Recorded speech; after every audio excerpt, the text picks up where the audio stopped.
And we're live. Yeah. Hi everybody. Thank you so much for being here. Okay, so first of all, I was not able because Susie and I were enjoying each other's company. I didn't set this up on Instagram. So if you are looking for us, hopefully you find us here on YouTube and Facebook. So let me right. Oh, there we go. Stephanie, you usually join from Instagram. We're here. I'm glad you found us. Hi. Okay, so let me introduce to you Susie. She is one of my most cherished longtime friends. We have done all kinds of shenanigans together. Um, Yes. And yeah, we're still talking to each other. That makes me so very happy. right? When we opened up Rabbit's Pantry's Healing Center and Cafe, it was Susie and I, and it could not have done it without her. And she talked me into it. And then I was like, good, because I found a place. Let's do it. I remember it a little differently, but that's okay. Well, this is true. I was a little hesitant. And then you were like, what if we did it? And then I was like, what? Yeah. What do you mean? That'd be great. And it Yeah. was. It was It a was so fabulous much, learning experience. and we could say so many gifts, so many lessons from it, but it was truly a transformative experience, I think. Yeah. It changed my Yeah. life. It Yeah. I so many people were like, well, you know, because you were there, but it was always surprising to me, like how many people like wanted to meet us. And I was like, this is weird. But it was amazing. And it's something I will always cherish. And it evolved and now we're where we are. And before I forget, so yes, all those things about Susie, but also she is an amazing channel, gifted Thanks. and amazing with cards, like so many things. And for anyone who doubts this, when I first met Susie, we didn't know each other. We were doing a joint event together, and I had melanoma cancer and had just had a muscle removed out No. of my back. Oh, you glitched. What?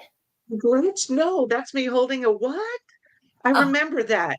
We were at that event. I remember one event we were both in the back and you said, I drew the chart on this. I called up and we're not going to do anything. Let's go have lunch. My first, that was my favorite memory from that. that was so funny. Yeah, I totally forgot about that. I would always like we would do all these events and I would pull a chart at the event so I would know if the event was gonna be good. Oh, you know what I miss? That cafe, those peach ginger teas at that cafe in Bellevue before we would do Lorelai's event. Yes, she does it. Oh my gosh, those were amazing.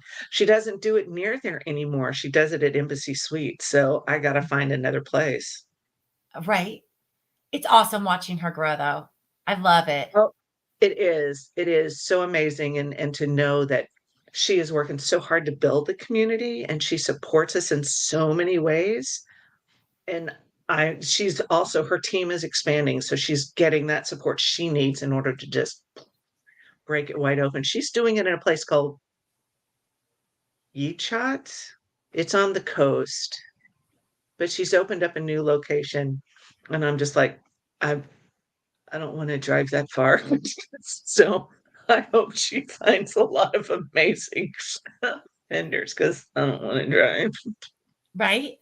But that it's Yeah. amazing because when you do events, like they're exciting because you get to meet Yeah. and be with other people that you haven't met before.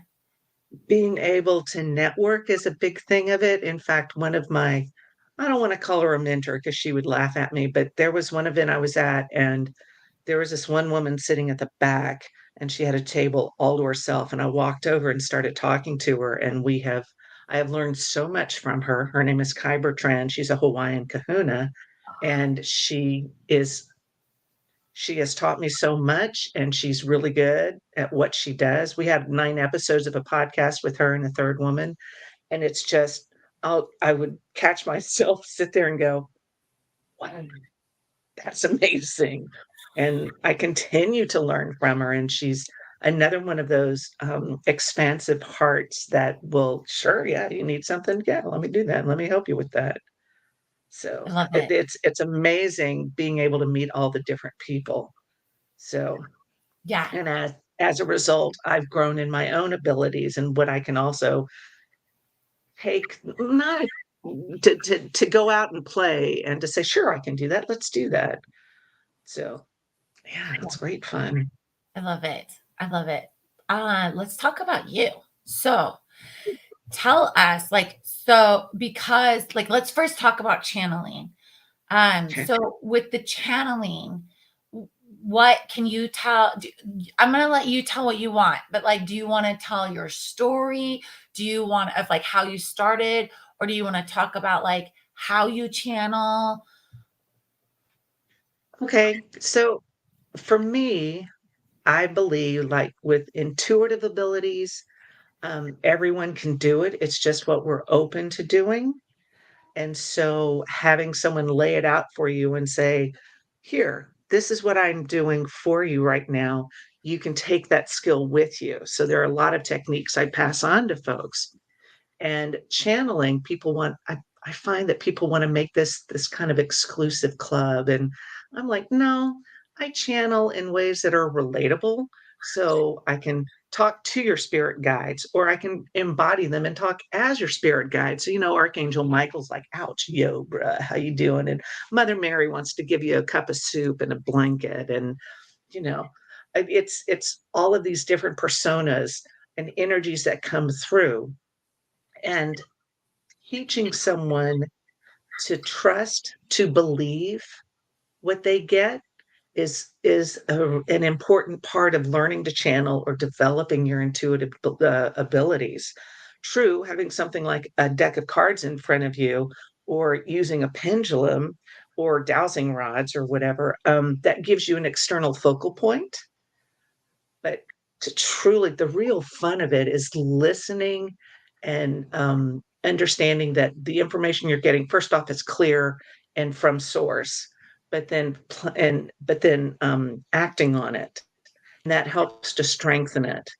So channeling, you could channel if you do artwork, or if you are someplace that puts you in the zone, whether it's baking bread or doing pottery, shoot, even doing the books. It doesn't look like any one particular way. Now, I admit I'm kind of, da-da-da, jazz hands all over when I do it, but that's me.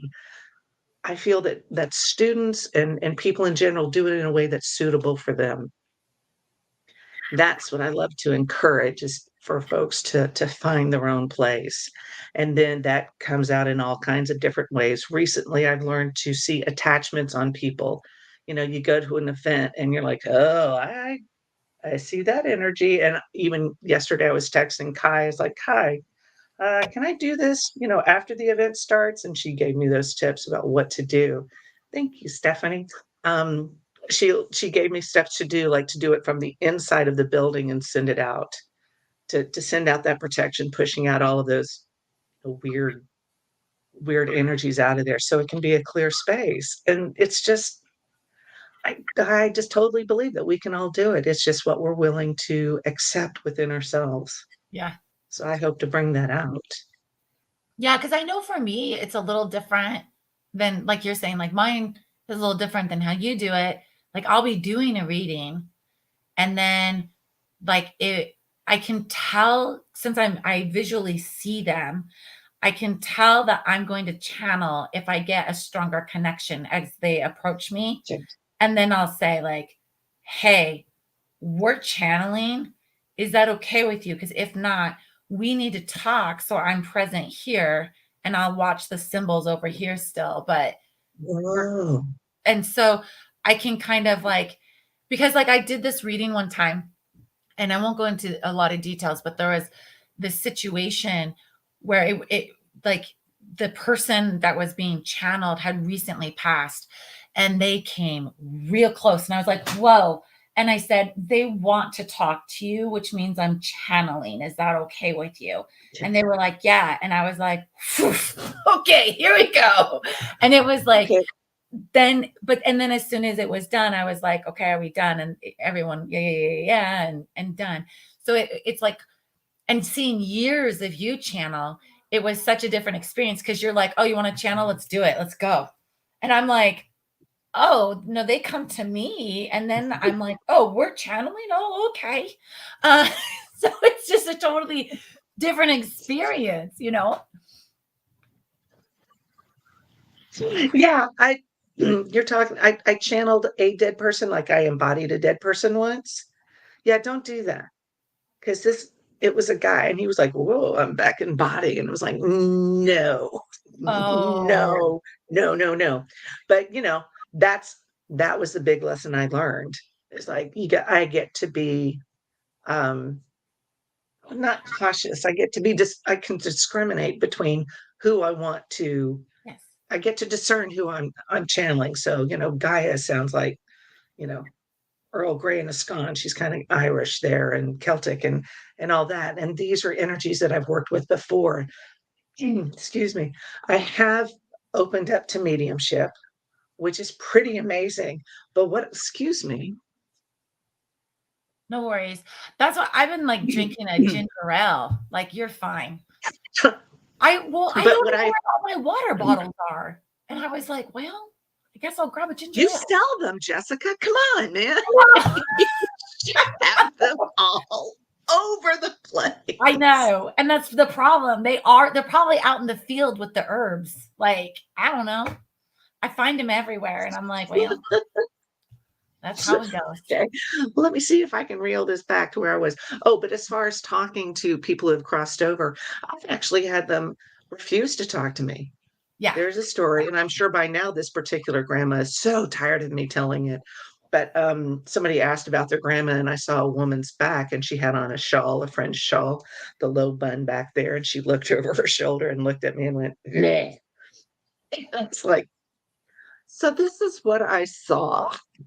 And the woman asking the question went, yeah, that's grandma. So yeah, I can connect, but they don't always want to talk to me. So I lay out that caveat. Some of them are they're readily apparent, and I can see them and I can get the information. But sometimes I'm like, I don't know. But I look at past lives too that way. Let's look and see what thread you want to look at. Because I've had one person sat in front of me once and just kind of went, so tell me about a past lives. I was like, all of them? Do you have 3 hours for this? And Right? that's just glossing over them. And it's like, let's look at a pattern, you know, between the Oh, do two you, forms. Paula? Um, Oh, go ahead. Do you know what she means? I think so. The different forms of channeling, it actually just depends, I feel, on what the practitioner is willing to do. So what I do, I can embody those ascended masters. So like Gaia, hang on. Medium and channel. She wants to know the difference between medium and channel. Medium and channel. Okay. Gaia's like, all right, I can wait. See, I have heard those terms used interchangeably, a psychic medium and a medium and channeling. And I think a medium is somebody who can talk to those who have crossed over. That's the way I see it. Mhm. But somebody calling themselves a psychic medium, the way they define that, it sounds a lot like being that conduit for source and having it manifest in that way that is most comfortable for them. So while Gaia can come through and she's like, oh yes, let's look at this, and Bridget's all like rough and she sounds rougher. She sounds very Scottish. That's how it physicalizes with me. I'm what they call a full body channel. You Mhm. can still be a channel, a trance channel, put yourself in a calm and altered state and receive the information. A lot of times psychic and medium and channeling, I hear them used uh, interchangeably, and I'm still trying to figure out how I can see how it looks to me. but it's not like it's my job to convince everybody that my way is the right way. No, I know what you mean though, because there's so many labels for that people have developed to try to Yeah, explain what they do. And so I'm like, well, how do you put, and you probably have this too. You're like, well, psychic, medium, channel. And you're like, yeah, like it just depends on where it goes because it just evolves and it's the energy of who's in front of you, who's coming yeah. through. Do you want to go backstage into Fireside and dig into this? Sure. What? Me? I don't understand I don't understand Yeah, that mechanic. so we do like the first like 15 minutes of the live in public. Ooh. And then after that, we jump in the backstage, which is that second link that I Ooh. sent you. And then we like Okay. see I'm everybody. looking now. I gotta look to see. Okay, I'll figure out. I'll just hit the button again when we get to that point. Sure, absolutely. Okay, Totally well, fine. thank you. And before we go, everybody, Susie's amazing. You got to have an experience with her. Go to bluelightninghealing.com. She's got events where you can meet her in person. She does things virtually. She's super flexible. You will not be disappointed. Highly recommend her. And we're going backstage. Anything else you want to add, Susie? My email's right there. Oh, yeah. And Susie at bluelightninghealing.com. yep, yep. So yeah, I hope to see you all. And this is great fun. Let's go play some more. Yeah, right. Let's go backstage. Okay, goodbye. Bye.